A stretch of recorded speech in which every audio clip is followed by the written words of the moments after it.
예, 제가 지난 시간 우리는 어릴 때로 돌아가 상처받은 아이를 달래줘야 한다고 말씀드렸죠.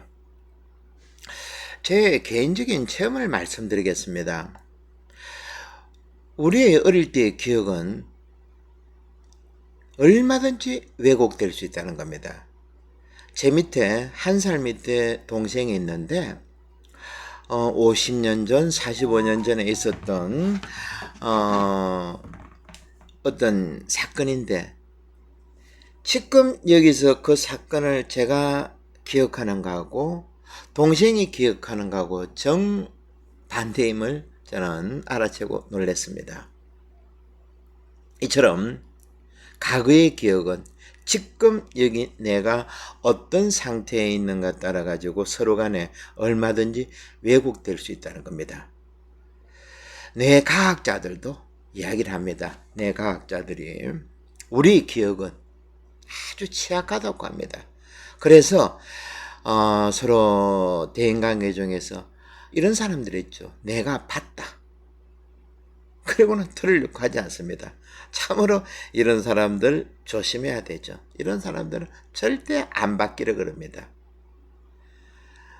내가 봤다는 생각 얼마든지 잘못될 수 있다는 것을 인정해야 된다는 겁니다. 우리는 3살 때의 기억을 바꿔야지 우리는 80살까지 제대로 살아갈 수 있다는 것이죠.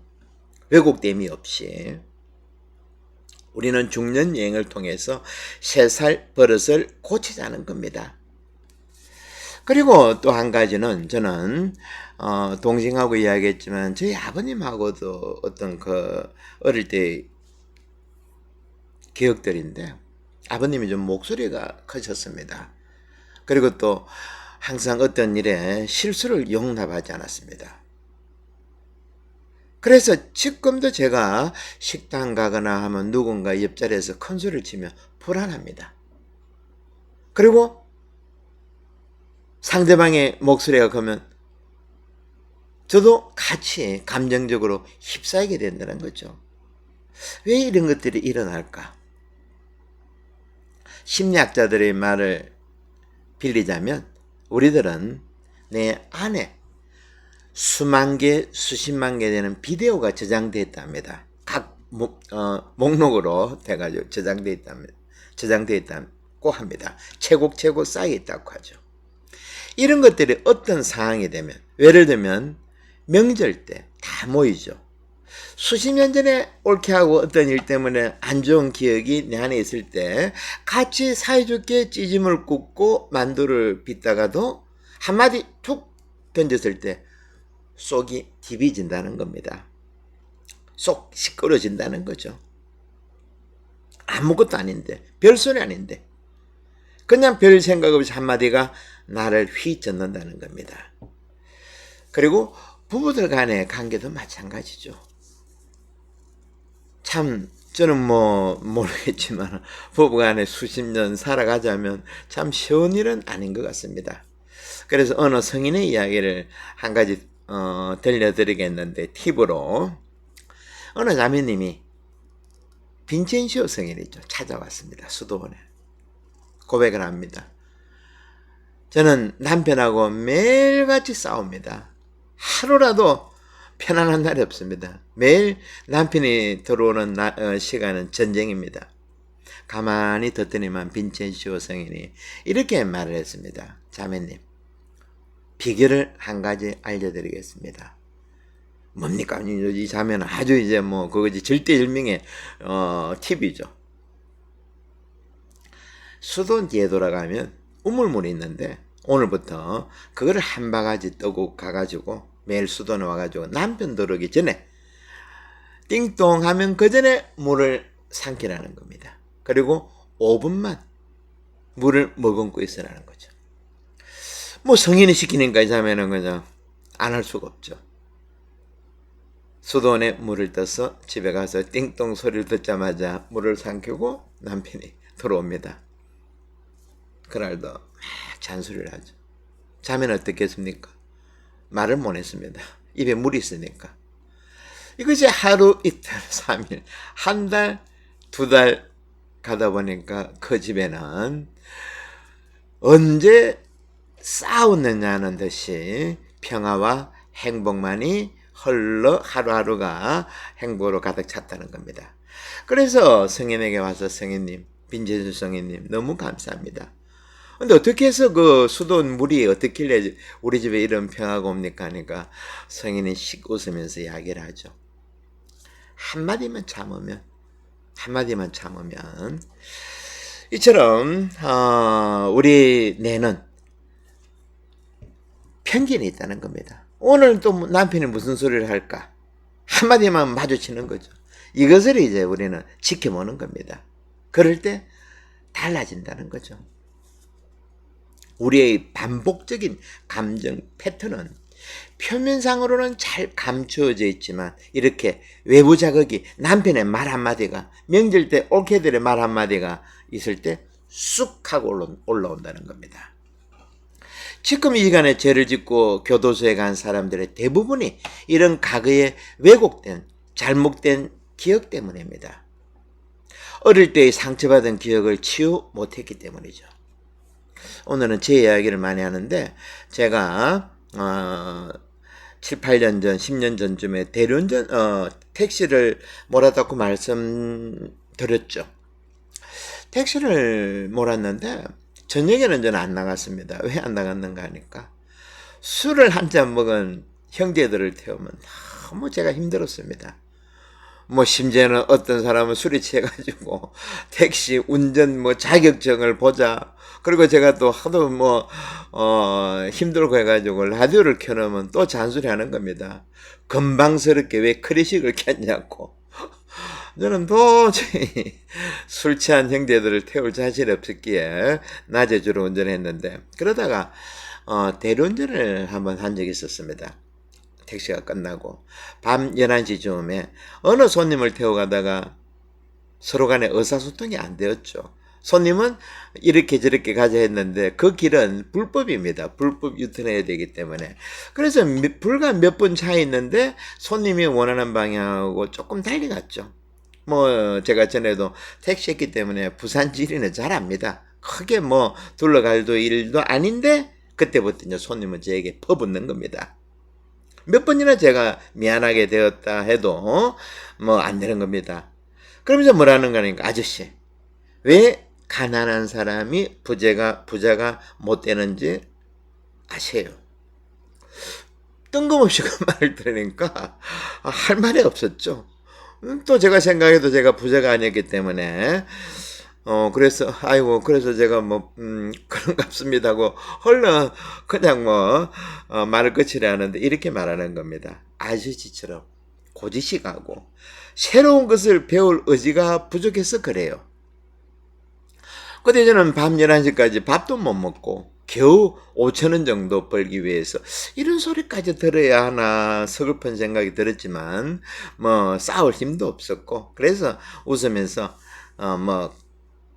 그래서 제가 가난합니다 하고 넘기려 하는데 이 말이 끝나자마자 기다렸다는 듯이 이렇게 쏘아붙이는 겁니다. 아저씨 그것이 아니죠. 가난은 대물림 되는 거예요. 아저씨 자녀들 있죠. 그 자녀들도 공부 못하고 그렇죠.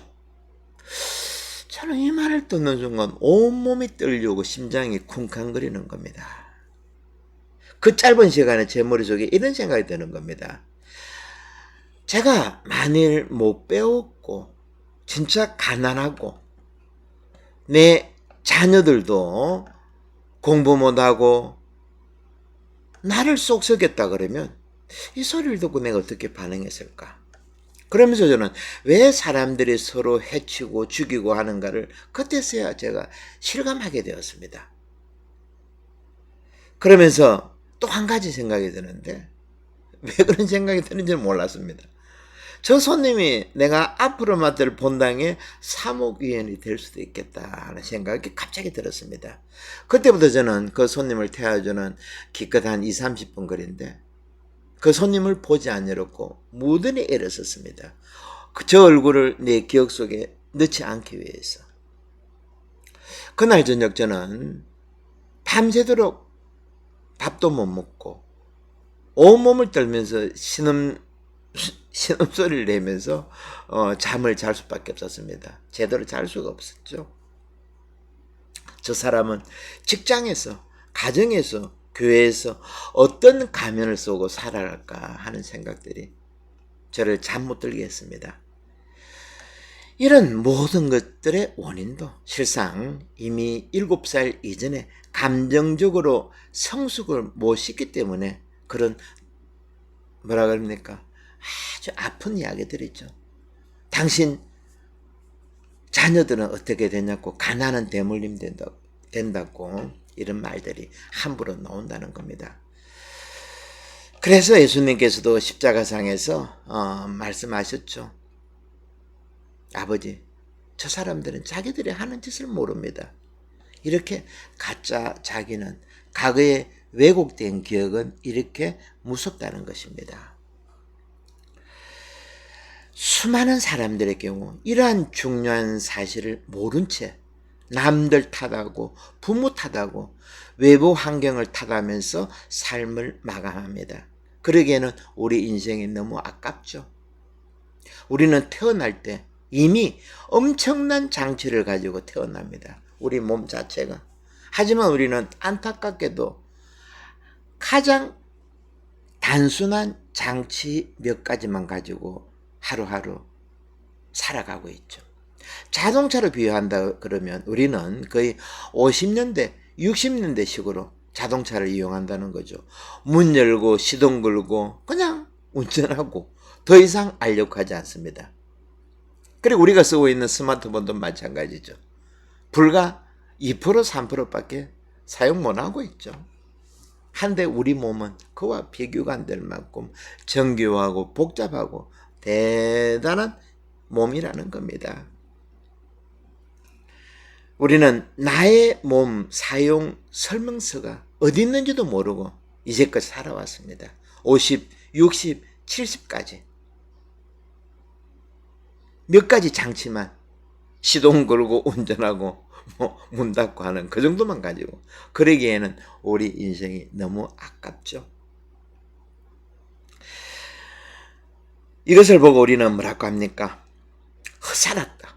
또 누구는 이런 점을 조금 눈치채고 이런 말도 합니다. 하마터면 열심히 살 뻔했다. 이 말도 마찬가지죠.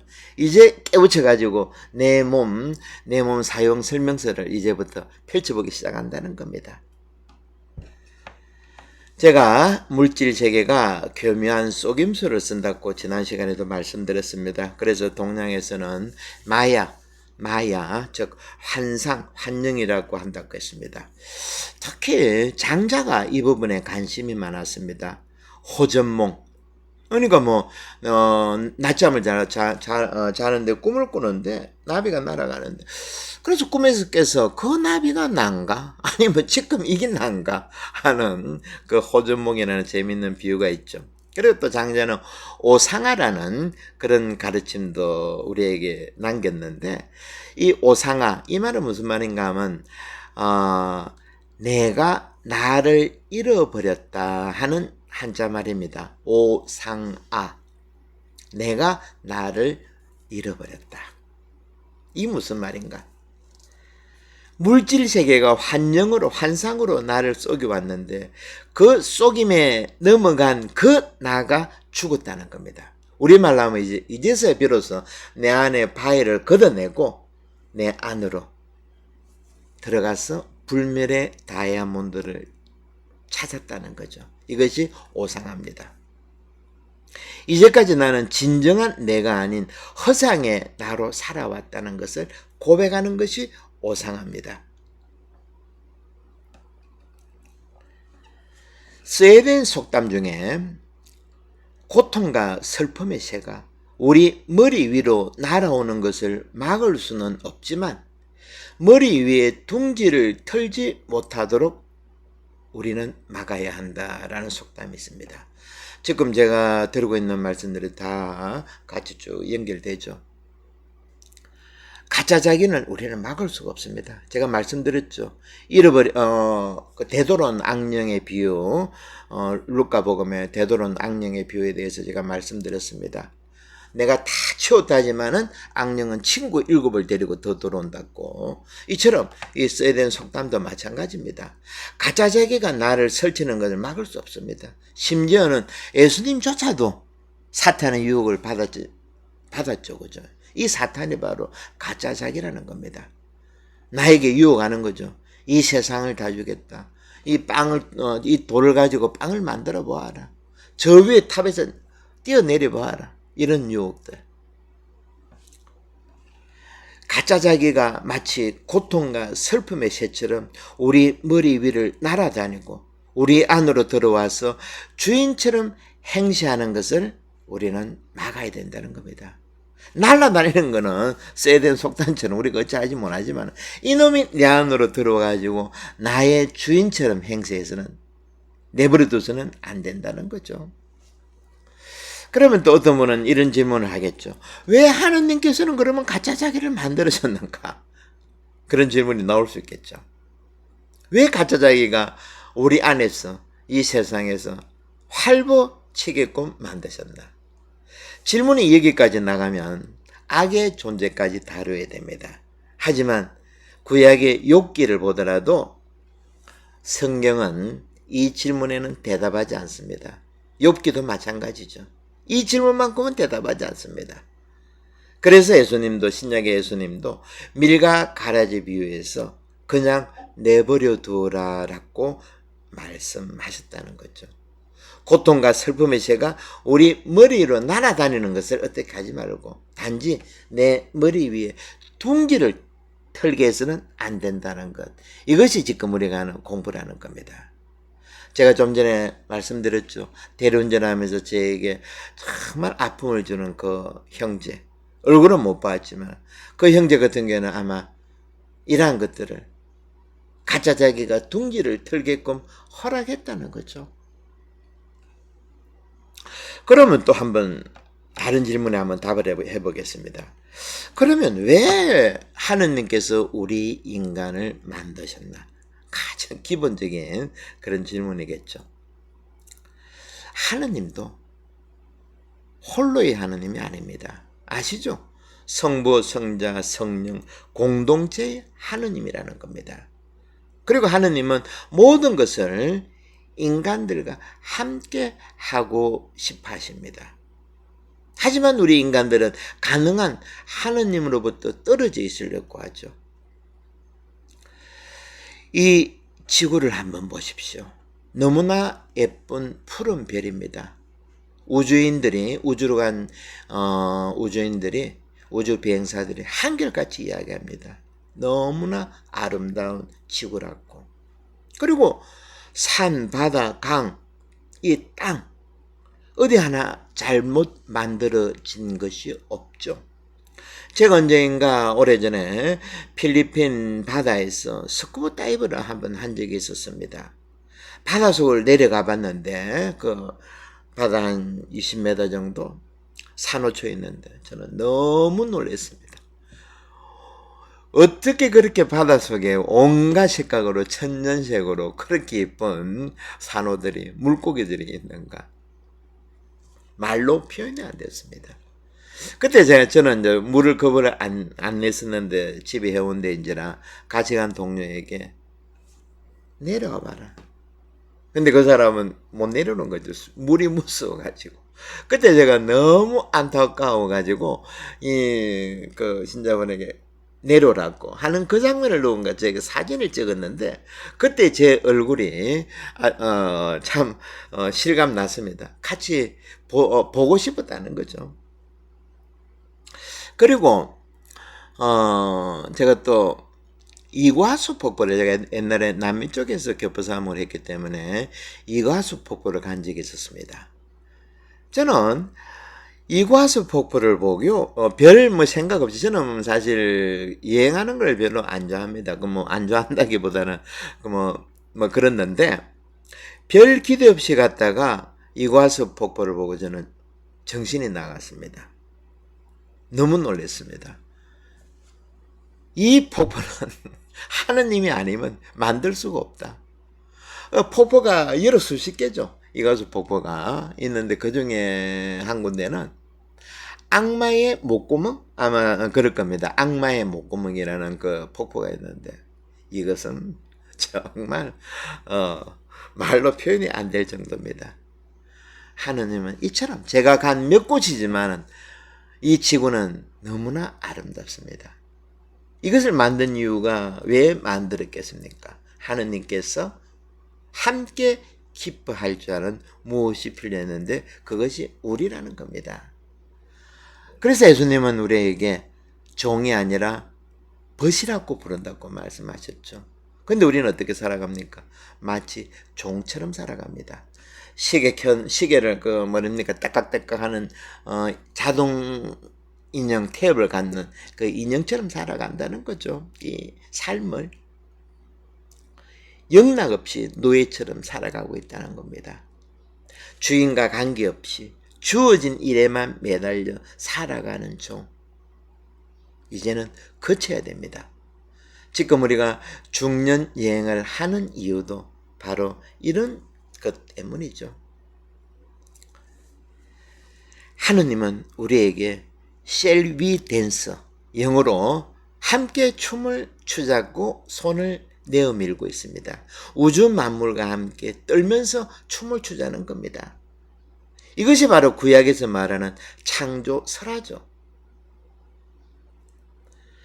너무 거창하게 말했는데 우리 일상으로 돌아와 보면 중년의 부부가 위기를 겪는 가장 큰 이유가 무엇입니까? 한쪽은 떨고 싶은데 다른 한쪽은 귀찮은 겁니다. 참 이것도 좀 깊이 생각해 볼 만한 이야기죠. 왜 중년의 부부가 건태에 빠지고 그렇게 많은 이혼을 하는 부부가 많은가? 한쪽은 떨고 싶은데 한쪽은 귀찮다는 거. 중년 여행을 하는 우리들 정말 이 점을 생각해 봐야 됩니다. 제가 오늘은 시답잖은 이야기를 많이 하는 것 같은데 제가 집이 해운대라 그랬죠. 제가 수십 년을 해운대 성당을 왔다 갔다 하는데 그 뒷골목이 어디였는가 하니까 해운대 숯불갈비 아시죠? 유명한 갈비, 암소갈비. 거기를 이제 제가 매 성당 갈 때마다 지나가는데 그 당시는 거기는 일본 관광객 아니면 들어갈 수가 없습니다. 원체 비쌌기 때문에. 그래서요, 우리는 단지 그 근처를 지나가면서 고기 굽는 냄새를 보고 우리는 이제 생각하는 거죠. 머릿속에서. 오늘 고기가 맛있겠구나, 저렇구나 하고. 하여튼 우리가 중년 여행을 떠난 이유도, 이런 식입니다. 우리의 상상력을 키우자는 거죠. 너무 종처럼 이렇게 갇혀 살지 말고. 예수님도 부활하시자마자 우리 보고, Shall we dance? 아니면 또 손을 잡고 엠마오 여행하자고 동반하시지 않습니까? 오늘은 여기까지 하도록 해야 되겠습니다. 또 다음 시간에 또 계속 이어가지고 구약의 하느님도 아버지 하느님도 아담과 같이 에덴 동산에서 산책하시고 했던 그런 재밌는 이야기를 통해서 만나도록 하겠습니다. 네.